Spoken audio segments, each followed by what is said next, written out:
Oiê, eu sou a Bruna e você está no podcast Mulherei. Hoje, em um episódio mais curto, só comigo e dedicado a falar de um problema que eu enfrentei por algum tempo, mas que eu também consegui superar há algum tempo, que é a insônia. Se você ouviu o nosso último episódio que fala sobre cansaço, você deve ter notado que em algum momento dessa nossa conversa, eu comento que eu tive uma situação de um quadro de insônia bem grave e que algumas atitudes me ajudaram a me recuperar disso e hoje ter um sono, uma rotina de sono muito saudável. Para você conseguir ser produtivo na sua vida profissional, você precisa dormir bem. E é por isso que esse episódio sobre insônia faz todo sentido. Então, se você também tem quadros de insônia, eu recomendo que você pare alguns minutinhos, ouça tudo que eu vou falar, porque acredite, eu já passei por essa experiência, já estive onde você está e consegui ajustar muito do meu ciclo de sono e ter noites mais saudáveis. Bom, então só para contextualizar um pouco, eu sempre fui uma pessoa que dormi muito bem, muita facilidade para dormir, mas em algum momento da minha vida, ali por volta dos meus 24, 25 anos, por conta de pressão profissional, de outras questões psicológicas, eu desenvolvi um quadro de insônia bem severo, em que eu não dormia por noites seguidas. E é claro que quando você não dorme, a vida não para. Então no dia seguinte eu tinha que trabalhar, eu tinha que fazer minhas coisas, eu tentava ir levando até que a minha irmã falou pra mim que eu precisava procurar ajuda, procurar um profissional específico pra descobrir o que estava acontecendo. Quando eu fui no médico neurologista, ele falou pra mim assim: olha, eu sei que você veio aqui esperando que eu te desse um remédio, mas você é muito nova para tomar remédio de sono desde já. Então, primeiro, vamos tentar fazer uma mudança na tua rotina e ver se só com isso resolve? E eu fui muito obediente, eu fiz as mudanças na minha rotina e olha, deu resultado, não precisei tomar remédio. É claro que essas dicas que eu vou dar, pode ser que não funcione para todo mundo. Então, se você já testou coisas diferentes, se você aplicar essas técnicas e notar que não deu diferença, procure ajuda médica também. Isso aqui são relatos da minha experiência, não é uma indicação, não é uma recomendação, mas pode ser que te ajude e não vai fazer mal, provavelmente. Então, muito bem, esse médico me passou uma lista com coisas que eu podia ou não podia fazer que tem a ver com a higiene do sono, que nada mais é do que você se preparar para dormir, preparar o seu corpinho para dormir. Então, entre as coisas que ele falou, uma das mais importantes é que pelo menos 1 hora antes de eu dormir, eu não devia mais mexer no meu celular, porque o celular ele emite uma luz azul. A televisão também emite essa luz azul, o computador também emite, só que o celular a gente costuma ficar com ele muito próximo do nosso rosto. E essa luz azul faz com que a gente queira se manter acordado, é como se o nosso corpo não reconhecesse que anoiteceu e que você deveria estar sentindo sono. Então a primeira providência foi desligar o celular, né? Tirar ele de perto de mim 1 hora antes de eu dormir, pelo menos. Uma coisa que também pode ajudar é mudar o modo do seu celular depois de um certo horário da noite para que ele pare de emitir essa luz azul. Ele fica com a tela meio amarelada e isso já ajuda bastante. Se você tem, por exemplo, o hábito de olhar o Instagram antes de dormir, também é muito ruim, porque o Instagram, redes sociais, elas liberam estímulos na gente, elas liberam dopamina, e essa dopamina, ao invés de te fazer querer dormir, vai querer te fazer ficar acordado, ficar ainda mais agitado. Além disso, muitas vezes quando a gente observa a vida dos outros antes de dormir, vem mais ainda um sentimento de frustração, um sentimento de ansiedade, um sentimento de que a gente não está dando certo, quando nada disso é a realidade. Então, além de deixar o celular desligado algum tempo antes de dormir, a partir de hoje já começa a não pegar mais o seu celular deitado ali antes de dormir para olhar a rede social. Combinado? A televisão em si não é um problema, ok? Desde que você não fique com a cara na frente da televisão. Eu nunca gostei de ter televisão no meu quarto, por exemplo, justamente por causa disso. Uma coisa que você precisa pensar é que o nosso cérebro, ele precisa identificar que tal ambiente é o lugar dele de dormir.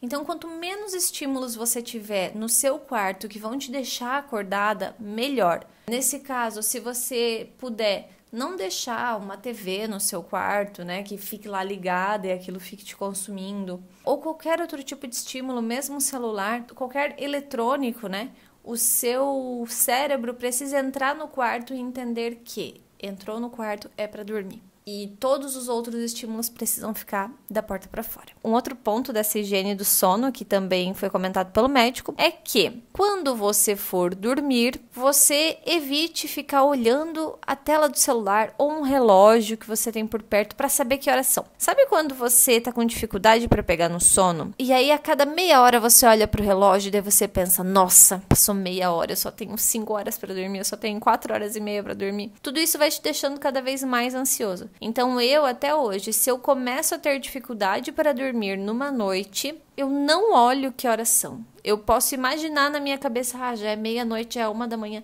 mas eu não confiro de verdade, porque isso vai me gerar uma frustração. E eu ficando frustrada, eu não vou conseguir dormir de fato. Uma coisa que eu comecei a fazer quando esse tipo de situação acontecia comigo era uma conversa interna, me convencendo de que pelo menos cochilo eu já tinha tirado.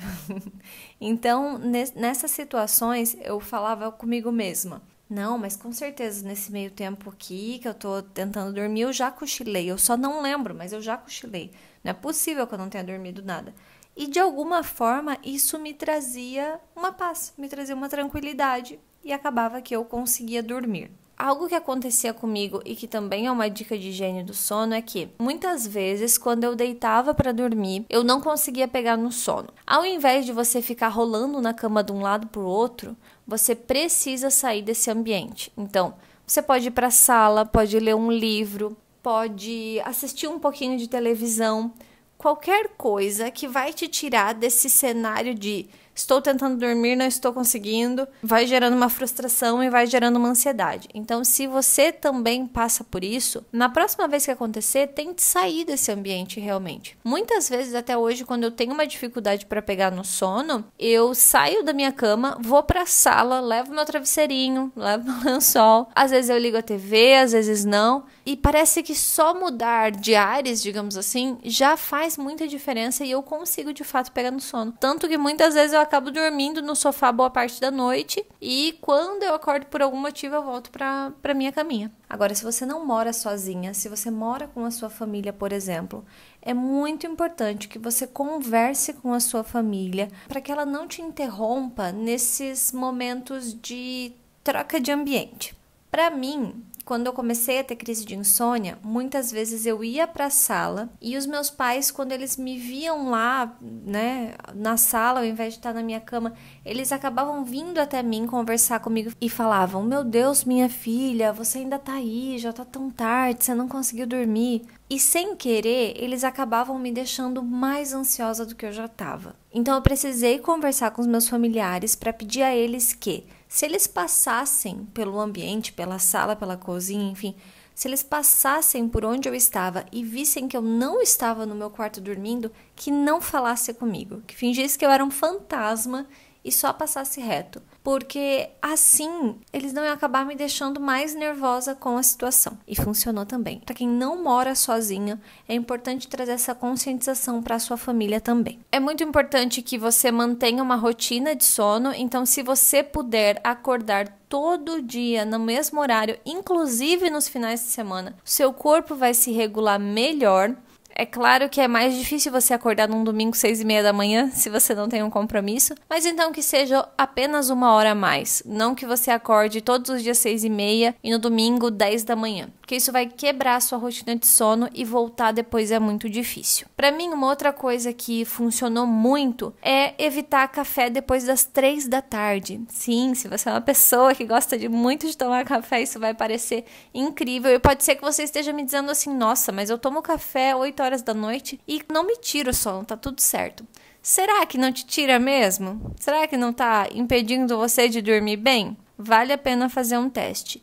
Para mim, de todos os testes que eu fiz, o último horário que eu consigo tomar café e dormir legal é 3 da tarde. Depois disso, eu já evito tomar café. Outra coisa que pra mim também ajudou muito foi preparar o meu quarto para que eu pudesse dormir melhor. Então, cortina blackout, deixar o quarto bem escuro. Eu gosto de dormir no escuro. Ruídos, onde eu moro hoje, eu preciso usar aquela maquininha de barulho branco, ruído branco, que se usa muito para bebês, mas me ajuda, então pode ser que também te ajude. E é basicamente isso, preparar o teu quarto para que ele fique agradável para você dormir.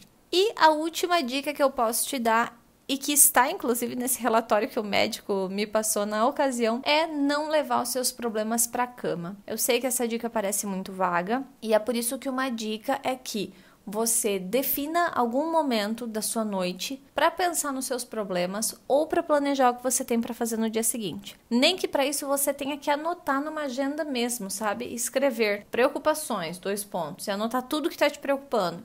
Planejamento para amanhã, o que não posso esquecer, anota tudo.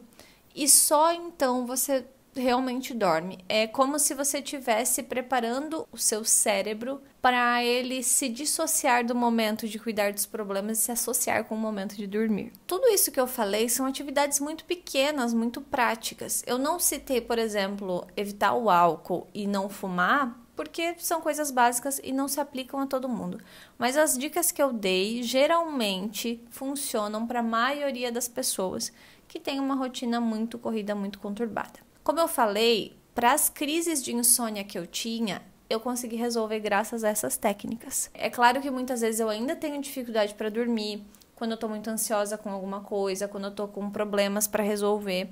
Mas depois de todas essas dicas, eu nunca mais passei mais de uma noite dormindo mal ou sem dormir, noites em claro. Se você também passa por isso, testa. Novamente, eu sei que pode parecer coisas muito simples e muito óbvias e muito bobinhas até, mas funciona.